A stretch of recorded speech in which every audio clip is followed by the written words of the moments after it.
En France, les professionnels du tourisme attendent désespérément le retour de la clientèle étrangère. Je vous parlais hier soir de la situation des palaces.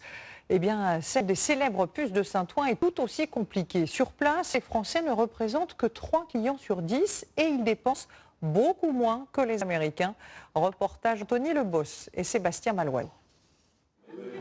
Sur le tapis rouge du marché Biron aux puces de Saint-Ouen, il n'y a pas la foule des grands jours. Pas de touristes étrangers à l'horizon, aux grandes dames des marchands. Les clients américains vont apprécier des sculptures comme ça en bronze de Shakespeare.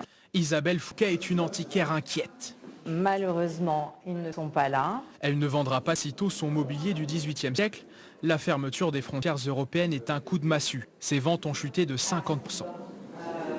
Bien sûr que ça manque, évidemment que ça manque vivement la réouverture des frontières. On ne peut pas faire de commerce dans la clientèle étrangère. Benoît Fauquenot est antiquaire depuis 25 ans.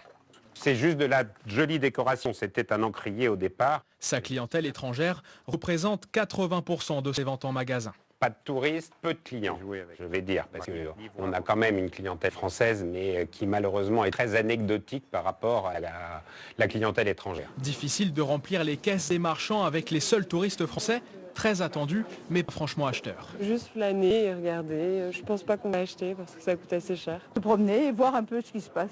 Sans les clients étrangers, les plus dépensiers, les marchands prennent leur mal en patience. Ah, c'est un peu dur, de toute façon. De toute façon, faut attendre un peu, ça reviendra. Mehdi est le directeur d'un des marchés aux puces. Il a décidé de diviser par 2 le loyer des marchands jusqu'à la fin de l'année.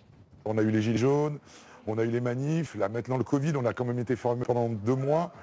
On ne sait pas quand est-ce que notre clientèle étrangère va revenir. Oui, c'est dur. Les marchands souffrent énormément.